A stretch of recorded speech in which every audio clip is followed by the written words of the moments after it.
Captain Jack Miller stood on the bridge of the USS Dakota, looking out at the stars through the large front window. The ship was huge, almost 2 miles long, with thick armor and powerful weapons. It had been flying through space for 3 weeks. On a normal patrol mission, Jack was tired but alert. He had been a captain for 15 years and knew that space could be dangerous. "Captain, we're getting something strange on our sensors," said Lieutenant Ryan Clark from his station. Ryan was young, only 25, but he was very good with the ship's weapons and scanning systems. Jack walked over to Ryan's station. The screen showed 12 large objects moving toward them from deep space. They were still far away, but getting closer fast. "What do you think they are?" Jack asked. "I don't know, sir. They're bigger than our ship. Much bigger. And they're not showing up in our database of known ships," Ryan said. His voice worried. Commander Lisa Brown, the first officer, came up beside them. She was smart and had studied alien life for many years before joining the military. "Sir, I think we should try to talk to them. Maybe they're friendly." Jack nodded. "Good idea. Open a communication channel." Ryan pressed some buttons on his control panel. "Channel open, sir." Jack cleared his throat. "This is Captain Jack Miller of the human battleship USS Dakota. We come in peace. Please identify yourselves." For a few seconds, there was only silence. Then a voice came through the speakers. It sounded strange, like several voices talking at once. The words were in English, but the accent was unlike anything Jack had ever heard. "Human vessel, this is Admiral Zektar of the Corvani Hegemony. You will stop your ship and prepare to be boarded. We must inspect your vessel and take samples of your technology." Jack looked at Lisa. She shook her head slowly. This didn't sound like a friendly request. "Admiral Zektar, we are on a peaceful mission. We would be happy to meet with you, but we cannot allow you to board our ship without proper diplomatic procedures." The alien voice came back, angrier this time. "You do not understand your situation, primitive species. We are the Corvani Hegemony. We rule this part of space. You will obey, or you will be destroyed." Chief Engineer Kate Murphy came onto the bridge. She was a tough woman who had kept the Dakota running for 5 years. "Captain, I'm reading their ships on our long-range sensors. 12 vessels, each one about 3 times our size. Their energy readings are very high." Jack felt his stomach drop. 12 ships, all bigger than the Dakota. This was not good. "Sir," said Ryan, "they're moving into attack formation. Their weapons are powering up." Lisa stepped forward. "Captain, I've studied many alien species. The way they're talking, they think we're weak. They probably think this will be easy for them." Jack thought quickly. The Dakota was alone, far from any other human ships. The nearest human base was 3 days away at full speed. If they tried to run, the alien ships would probably catch them. "All hands, this is the captain," Jack said into the ship's communication system. "We have encountered an alien fleet. They have demanded we surrender our ship. As captain of this vessel, I refuse to give up without a fight. All crew to battle stations." Alarms began ringing throughout the ship. The bridge lights dimmed and turned red. Jack could hear the sound of boots running through the hallways as the crew prepared for battle. Dr. Amy Johnson, the ship's doctor, came onto the bridge. "Captain, medical bay is ready for wounded. But sir, 12 ships against one? Are we really going to fight?" Jack looked around at his crew. They were scared, but they trusted him. The Dakota was a good ship with good people. Maybe they couldn't win, but they could make the aliens remember this fight. "Admiral Zektar," Jack said into the communication system, "we will not surrender our ship. If you want it, you'll have to take it." The alien's laugh came through the speakers. It was a cold, cruel sound. Foolish humans. Your small ship cannot defeat the might of the Corvani fleet. You have chosen destruction. On the main screen, Jack could see the alien ships getting closer. They were moving in a straight line, like they were in a parade. Each ship was huge and dark, with strange curves and spikes. It looked powerful and dangerous. "Sir," said Sergeant Mike Torres as he came onto the bridge. Mike was the leader of the ship's Marines. "My boys are ready. If they try to board us, we'll be waiting." Jack nodded. "Good, but let's try not to let it get that far." The alien ships were now close enough that Jack could see them clearly. They were beautiful in a scary way, like giant metal dragons flying through space. But there was something about the way they moved that gave Jack an idea. "Lisa, look at their formation. What do you see?" Lisa studied the screen for a moment. "They're flying in a perfect line, equal distance apart. Very organized, very neat." "Exactly," Jack said. "They fight like they're following a book." "Ryan, can you target the ship on the far left?" "Yes, sir. Weapons are ready." "Kate, how much power can you give me for the engines?" Kate smiled. For the first time since the aliens appeared, she looked excited. "Give me 2 minutes, and I can give you 120% power." Jack looked at his crew. They were ready to fight, even though the odds were terrible. The Dakota might be smaller than the alien ships, but it was fast, and its crew was smart. "All right, people. Let's show these aliens what humans can do." The first alien ship fired its weapons. Bright blue energy beams shot across space toward the Dakota. Jack grabbed onto his captain's chair as the ship shook from the impact. "Shields holding at 80%, reported Ryan. "But sir, if all 12 ships fire at once." "They won't get the chance," Jack said. "Kate, give me that extra power now." The Dakota's engines roared to life. The ship shot forward like a bullet, moving much faster than the aliens expected. Jack watched their formation break apart as they tried to turn their big ships to follow. The Dakota's movement.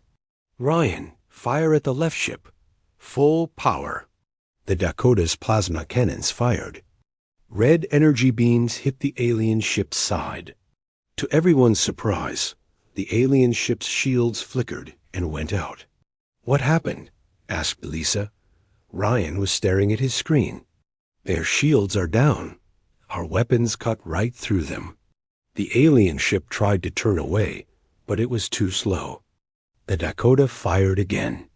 This time the energy beams hit the ship's hull.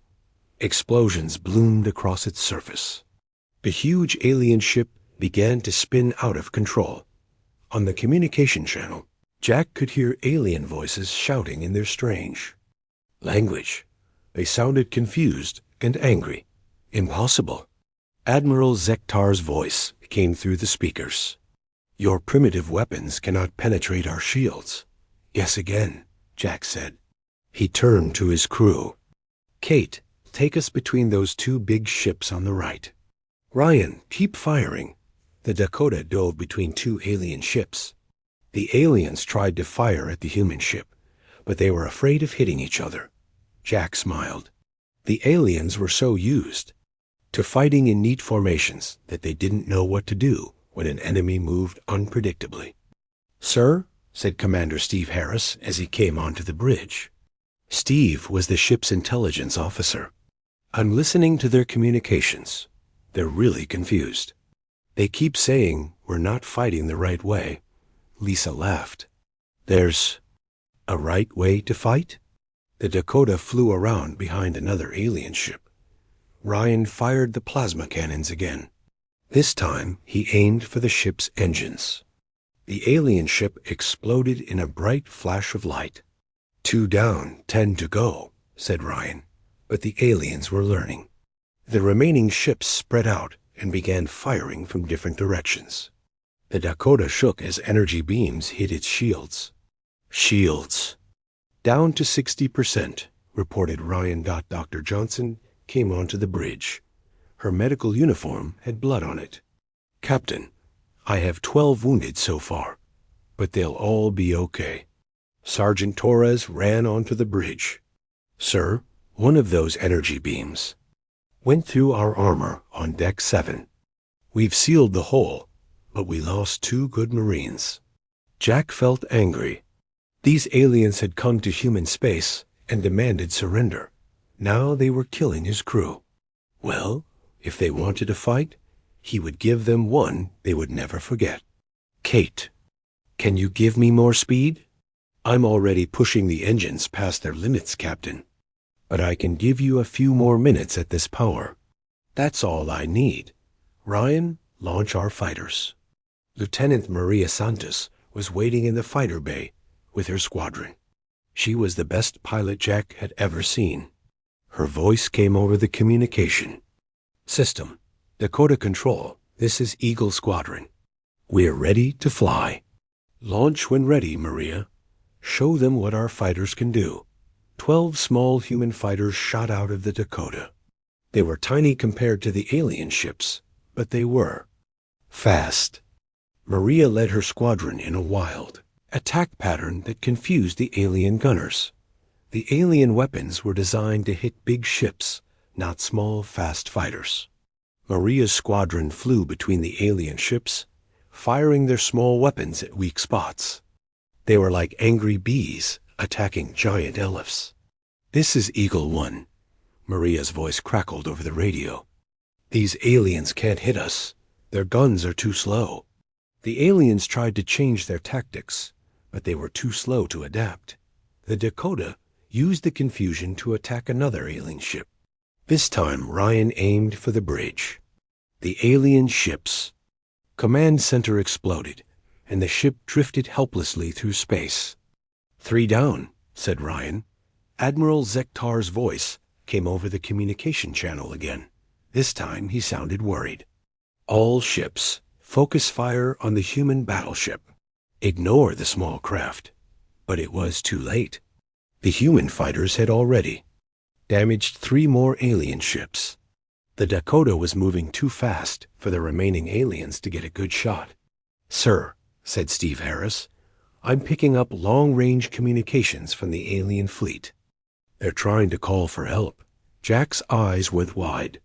If more alien ships arrived, the Dakota would be doomed. "Ryan, can you jam their communications?" "Already on it, sir. They can send messages, but nothing's getting through." The battle continued for another hour. The Dakota and its fighters moved like dancers around the clumsy alien ships. Every time the aliens tried to form up for an attack, the humans would strike from an unexpected direction. Finally, only 4 alien ships were left. Their formation was broken, and their crews were panicking. Jack decided it was time to end this fight. All fighters returned to the ship. "Kate, take us straight at their flagship." "Sir?" Kate asked. "You want to ram them?" "Trust me," Jack said. The Dakota flew straight toward Admiral Zektar's ship. The alien admiral fired everything he had at the approaching human ship. Energy beams hit the Dakota's shields over and over, shields down to 20%. "Ryan!"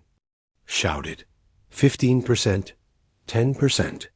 Just when it looked like the Dakota would crash into the alien ship, Jack shouted, "All stop. Full reverse. Ryan, fire everything we have." The Dakota stopped just a few hundred feet from the alien flagship. At point-blank range, Ryan fired every weapon the ship had. The alien ship's shields collapsed instantly. Explosions ripped across its hull. The alien flagship was crippled, but not destroyed. The other 3 alien ships saw what happened to their admiral's ship. Without waiting for orders, they turned and flew away as fast as they could. Jack sat back in his captain's chair. His hands were shaking, but he tried not to show it. Status report. 1 alien ship destroyed completely, 4 heavily damaged, 1 crippled, 6 fled, reported Ryan. "Our casualties?" Jack asked. Doc Johnson looked at her tablet. 4 dead, 28 wounded. The ship has damage, but nothing we can't fix. Jack looked at the crippled alien flagship on the main screen. Smoke was coming from holes in its hull. Steve, are they trying to communicate? Yes, sir. It's a surrender signal. Jack nodded. This battle was over, but he had a feeling it was just the beginning of something much bigger. Jack Miller stood in the Dakota's shuttle bay, watching as his Marines prepared to board the damaged alien ship. Sergeant Torres had picked 12 of his best soldiers for the mission. They wore heavy armor and carried the most powerful weapons. The ship had. Remember, Jack told Torres, we want prisoners, not bodies. These aliens might have important information. Torres nodded. Yes, sir. We'll be careful. The alien flagship was still floating in space, smoke coming from several holes in its hull. Its weapons were offline, and most of its crew was probably dead or wounded. But Jack knew that boarding an alien ship was dangerous. Nobody knew what they might find inside. Commander Lisa Brown came up beside Jack. Sir, I've been studying the recordings of our battle. The way these aliens fought, it was like they had never seen tactics like ours before. What do you mean? Jack asked. They kept trying to form up in straight lines, even when we were shooting at them. They acted like there was only one way to fight a space battle. When we did something different, they didn't know how to respond. Jack thought about this. The aliens had bigger ships and more firepower, but they fought like robots, following a program. Humans had won because they could think and adapt quickly. Sir, said Steve Harris over the communication system, I'm still listening to alien communications. The ships that escaped are sending reports to their home base.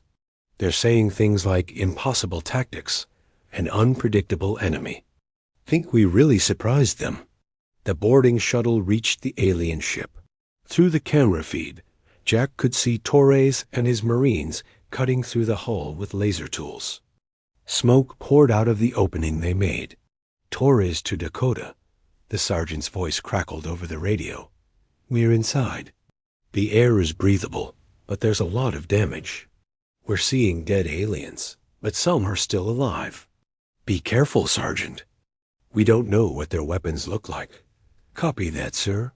Moving toward what looks like their bridge. On the main screen, Jack watched as the boarding team's cameras showed them moving through dark corridors filled with smoke. The alien ship was much bigger inside than the Dakota. The hallways were wide enough for 3 people to walk side by side, and the ceilings were very high.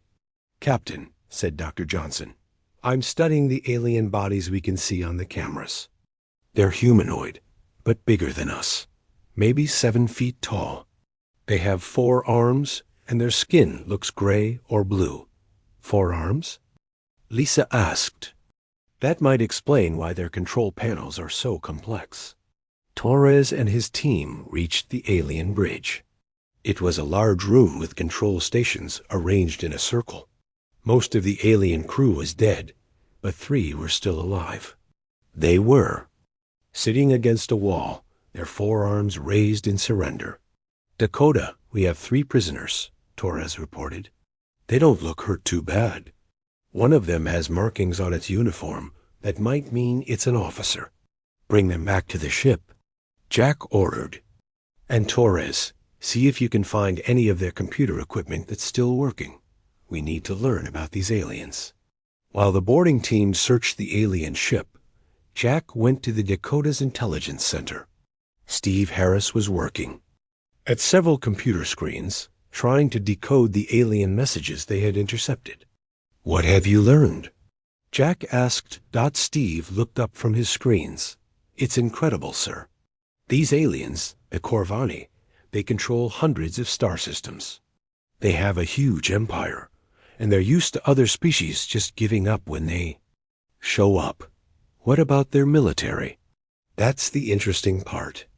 From what I can understand, they always fight the same way. Big formations, overwhelming firepower, straight-line attacks. They've never had to deal with an enemy that uses irregular tactics. Jack felt a chill run down his spine.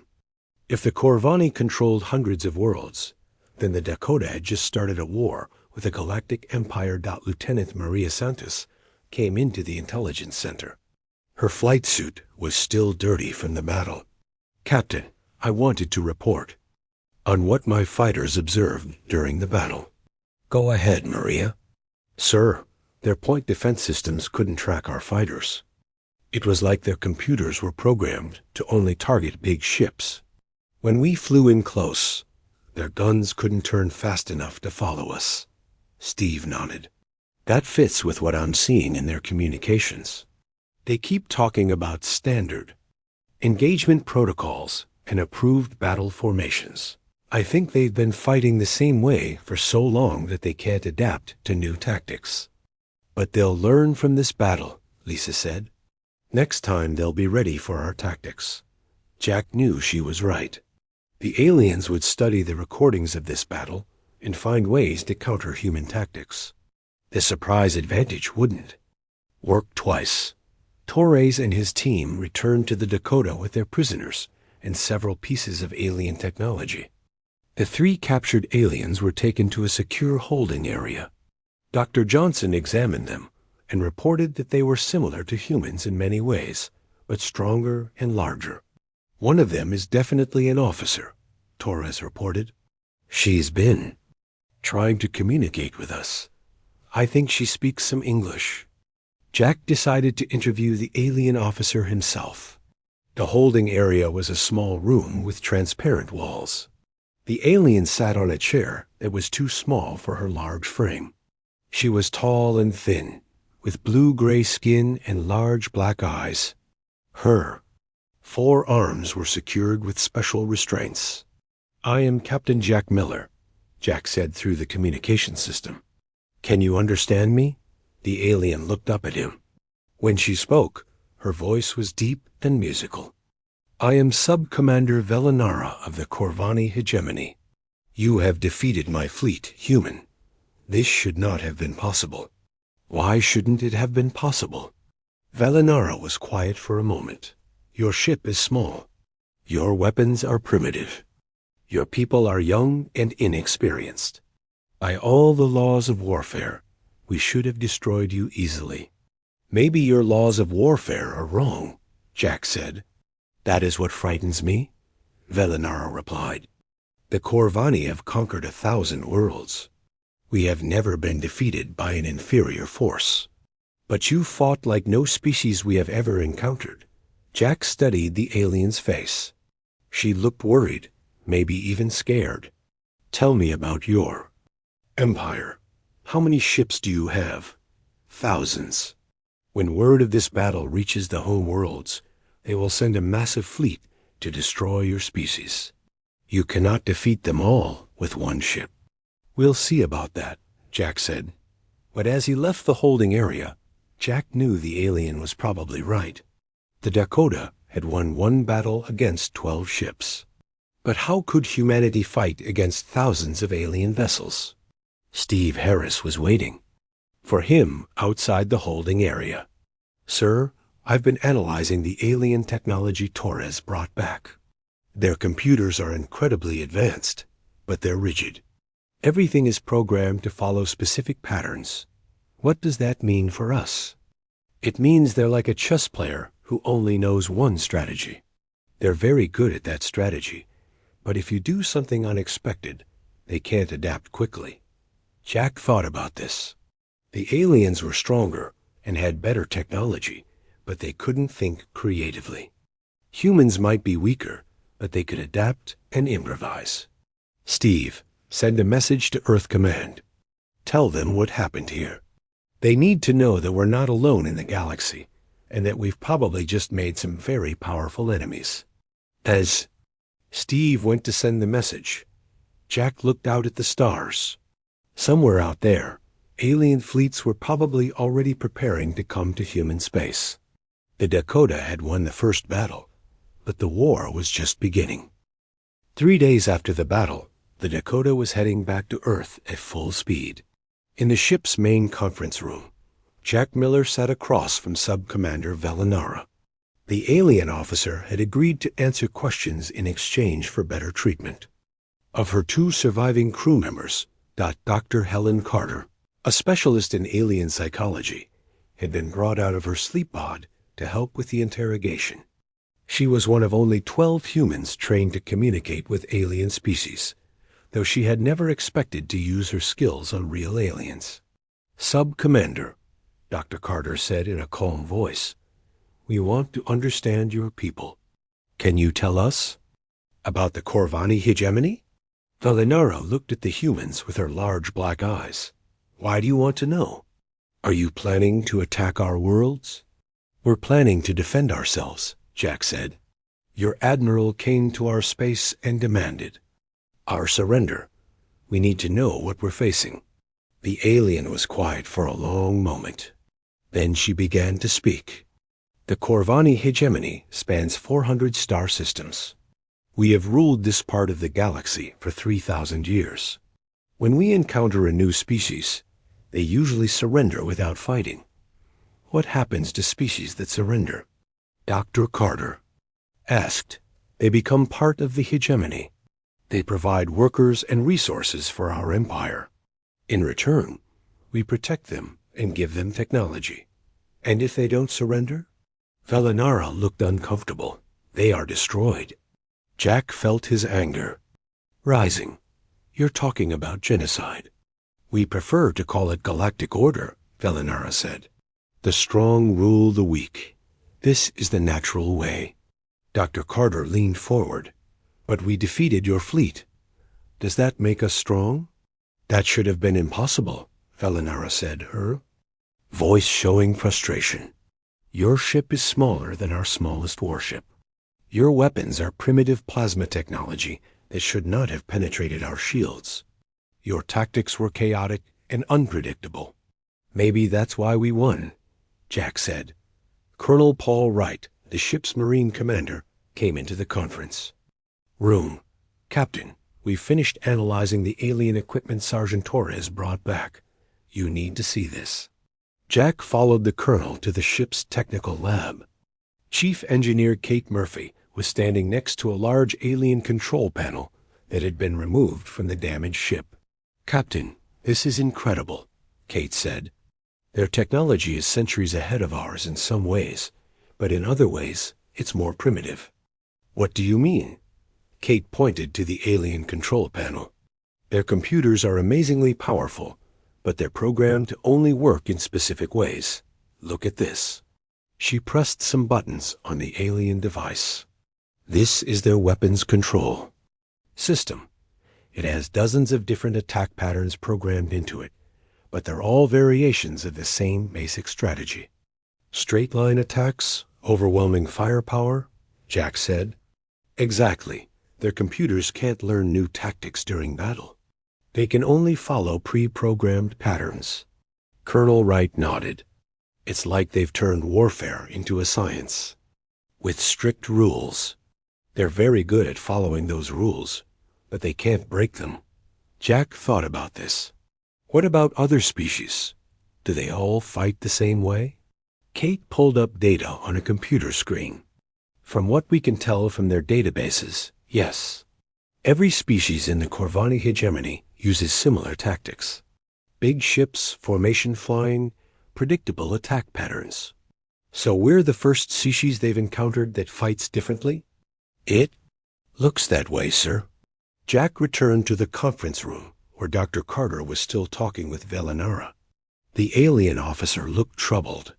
"Sub-Commander," Jack said, "we've been examining your technology. Why don't your people develop new tactics?" Valinara seemed surprised by the question. "New tactics? Why would we need new tactics? Our methods have worked for thousands of years." "But what if you encounter an enemy that fights differently?" "There is no different way to fight," Valinara said. "Space warfare follows natural laws. Large ships defeat small ships. Superior numbers defeat inferior numbers. Better weapons defeat primitive weapons. Dr. Carter made notes on her tablet. "Captain, I think I understand what's happening here. The Corvani have been so successful for so long that they've stopped innovating. They've turned warfare into a ritual with fixed rules. But those rules don't work against humans, Jack said. No, they don't. And that's why your victory has frightened them so much. Over the next several hours, Velinara told them more about the galactic situation. The Corvani hegemony was the largest power in this part of space, but there were other alien empires as well. Most of them had treaties with the Corvani and used similar military tactics. There are the Zephyrians, Velinara explained. They are a peaceful species that focuses on science and trade. They have few warships, but their technology is very advanced. What about species that resist the Corvani? Dr. Carter asked. The Takari tried to resist us 50 years ago. Their entire species was wiped out in 3 months. Jack felt sick. Billions of people? Resistance is futile against the hegemony, Velinara said. Your species will learn this when Emperor Kethver sends the Grand Fleet to your world. How big is this Grand Fleet? Jack asked. 1,000 ships, Velinara said, including the Emperor's personal dreadnought, which is 20 times the size of your largest vessel. The room went quiet. 1,000 ships against humanity's small fleet of warships. It seemed hopeless, but then Steve Harris came into the room with an excited expression. Captain, I've been monitoring alien communication channels. Word of our victory is spreading throughout the galaxy. What kind of word? Jack asked. The aliens are calling it the impossible battle. 3 different species have asked the Corvani for details about human tactics. 2 minor species have declared independence from the hegemony. Velinara looked shocked. That cannot be true. No one rebels against the Corvani. They are now, Steve said. Your defeat has shown other species that the Corvani can be beaten. Dr. Carter smiled. Captain, I think we've started something bigger than just one battle. We've given hope to oppressed species throughout the galaxy. Jack looked at Velinara. The alien officer seemed confused and worried. Her entire worldview was being challenged. Sub-Commander, what would happen if your Emperor's fleet was defeated? Impossible, Velinara said quickly. The Grand Fleet has never been defeated. But what if it was? Velinara was quiet for a long time. Finally she said, the hegemony would collapse. Our power comes from the belief that we cannot be beaten. If that belief is broken. She didn't finish the sentence, but Jack understood. The Corvani Empire was strong, but it was built on fear. If that fear was broken, the whole empire might fall apart. Dr. Carter, I want you to continue talking with our guest. Learn everything. You can about Corvani military tactics and technology. Yes, sir. Jack left the conference room and went to the bridge. Outside the windows, the stars were streaming past as the Dakota raced toward Earth. In a few days, they would reach home and report what had happened. But Jack knew that Earth's military leaders would need more than just a report. They would need a plan to defend humanity against 1,000 alien warships. And somehow, Jack had to figure out how to turn one impossible victory into a war that humanity could actually win. As he sat in his captain's chair, Jack thought about Velinara's words. The Corvani had ruled through fear for thousands of years. But fear worked both ways. Right now, somewhere in alien space, Emperor Kethver was probably very afraid of what humanity might do next. Good, Jack thought. Let him be afraid. 6 months after the battle with the Corvani fleet, Earth had changed completely. The planet's shipyards worked day and night building new warships. Every nation had united under a single military command. Young people lined up at recruiting stations, wanting to join the fight against the alien empire. Captain Jack Miller stood in the command center of Luna Base, Earth's new military headquarters on the moon. Through the large windows, he could see dozens of human warships being built in orbital shipyards. Some were based on the Dakota's design, but others used new ideas developed from studying Corvani technology. "Captain Miller," said Admiral Susan. "Blake, the new commander of Earth's space forces?" "The Zephyrian ambassador is here to see you," Jack nodded. The Zephyrians were the first alien species to contact humanity after news of the battle spread.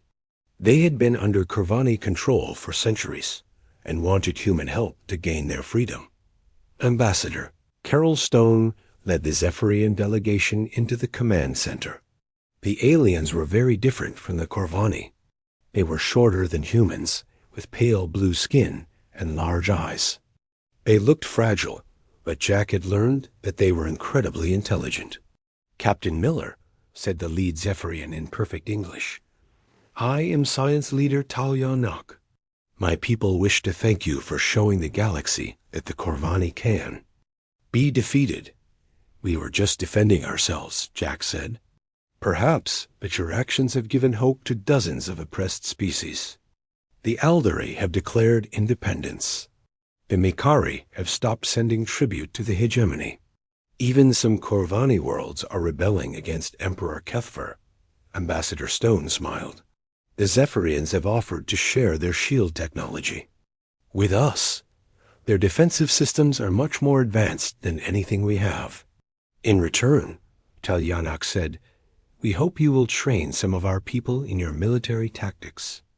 We have ships, but we do not know how to fight like humans do." Jack looked out at the busy shipyards. 3 other alien species had made similar requests. The humans were becoming military advisors to half the galaxy. "We'll help you," Jack said. "But you need to understand that our tactics work because we think differently. You can't just copy what we do. You have to learn to adapt and improvise." General Dan Pierce, Earth's top military commander, came into the room carrying a data tablet. "Captain, we just received a message from our deep space monitoring stations. The Corvani Grand Fleet has left their home system. 1,000 ships heading toward Earth." The room went quiet. Everyone had known this day would come, but it was still frightening to hear the words. "How long until they arrive?" Admiral Blake asked. 3 months, General Pierce said. Talyanak looked worried. "Captain Miller, I know you defeated 1 Corvani fleet, but 1,000 ships. Even with your tactics, how can you win?" Jack thought about this question. Humanity now had 50 warships, with more being built every day. They had alien allies with advanced technology, but the Corvani still had overwhelming numbers. "We can't win by fighting them the way they expect," Jack said. "We need to change the rules of the game." Over the next few weeks, Jack worked with Earth's best military minds to develop a new strategy. They studied everything they had learned about Corvani tactics and technology. They talked with Sub-Commander Velinara, who had become surprisingly helpful after months of conversations with Dr. Carter. "The Corvani will come in formation," Velinara explained during one planning session. "Emperor Kethver will place his dreadnought in the center, surrounded by his most powerful ships. They will advance slowly, expecting you to meet them in open battle." "What if we don't?" asked General Pierce. "They will be confused. Their battle plans assume the enemy will follow standard tactics." Jack studied the star charts, showing the routes to Earth. What if we don't let them reach Earth at all? What if we attack them while they're still traveling? Admiral Blake looked interested. Hit them when they're spread out across multiple star systems? Exactly. Their 1,000 ships can't all be in the same place at the same time. We attack their supply ships first, then pick off smaller groups before they can unite. Lieutenant Ryan Clark, who had been promoted to commander after the Dakota battle, nodded. It would be like attacking a convoy instead of a fleet. But Jack's biggest surprise came from an unexpected source. 3 weeks before the Corvani were due to arrive, Emperor Kethvor himself sent a message to Earth. The alien emperor appeared on the main screen in Luna, base's command center. He was larger than other Corvani, with golden markings on his blue-gray skin. His forearms were decorated with jewels and metal bands that showed his rank. "Humans of Earth," the Emperor said in a deep, commanding voice, "I am Kethvar, ruler of the Corvani hegemony. Your species has caused great trouble in my empire. You have defeated my fleets and encouraged rebellion among my subjects." Jack stepped forward. "Your fleets attacked us first. We were just defending ourselves." "Silence," the Emperor roared. "You will listen to my offer. Surrender your world now, and I will allow your species to survive as workers in my empire. Continue to resist, and I will destroy every human in the galaxy." "We've heard that threat before," Jack said calmly. "It didn't work out so well for your admiral." Emperor Kethvar's eyes flashed with anger. Admiral Zektar was weak and unprepared. "I am bringing the full might of the Corvani Empire to crush your pathetic world. 1,000 ships will turn your planet into dust." "Maybe," Jack said. "Or maybe you'll learn the same lesson your admiral did. Humans don't surrender." "And you will die," the Emperor said, and the transmission ended. Admiral Blake looked at Jack. "That didn't go well." "Actually, it went perfectly," Jack said with a smile. "Did you notice what he said? He's bringing all his ships to Earth. That means he's leaving the rest of his empire undefended." "What are you thinking?" General Pierce asked. "I'm thinking that while Emperor Kethvar is attacking Earth, our alien allies can liberate their home worlds. The Zephyrians can take back their science colonies. The Aldari can secure their mining worlds. By the time the Emperor realizes what's happening, his empire will be gone." Ambassador Stone looked excited. "A coordinated revolution across the entire galaxy?" "Exactly. The Emperor thinks this is about one battle for one world. But it's really about freedom for every species the Corvani have oppressed." Over the next 3 weeks, secret messages went out to dozens of alien species. Plans were made for simultaneous uprisings across hundreds of worlds. The Zephyrians would provide technology. The Aldari would supply raw materials. Smaller species would contribute ships and fighters. Jack stood on the observation deck of the newest human battleship, the USS Liberty. It was twice the size of the Dakota and equipped with the most advanced weapons humanity had ever built. Around it, the combined human and alien fleet prepared for the greatest battle in galactic history. Sub-Commander Delanara came to stand beside him. After months of working with humans, she had requested permission to fight against her own former empire. "Captain Miller," she said, "do you really think this plan will work?" Jack looked out at the stars where Emperor Kethvar's fleet was approaching. "I don't know," he said honestly, "but I know that fighting for freedom is always worth the risk." "The Emperor was right about one thing," Valinara said. "This battle will decide the fate of the galaxy. Then we'd better win." Jack said. As alarms began sounding throughout the fleet, Jack made his way to the Liberty's bridge. In a few hours, the Corvani Grand Fleet would arrive. 1,000 alien ships against 200 human and allied vessels. By any reasonable measure, humanity was about to lose. But Jack had learned something important 6 months ago when the Dakota faced impossible odds. Sometimes the most important battles weren't won by the strongest army or the biggest fleet. Sometimes they were won by people who refused to give up and who weren't afraid to try something new. As the enemy fleet appeared on the long-range sensors, Jack opened a communication channel to all human and allied ships. "This is Captain Jack Miller to all vessels. 6 months ago, one human ship faced 12 alien vessels and won. Today, we face 1,000 ships. But we're not the same people who are surprised by first contact. We've learned. We've adapted. We've made allies across the galaxy." He paused, looking at the faces of his crew. They were scared but determined. The Corvani think they're coming to conquer Earth. They don't know that they're really coming to. The place where their empire ends and galactic freedom begins. All ships, prepare for battle. Let's show them what humans and our allies can do when we fight together. The greatest battle in galactic history was about to begin.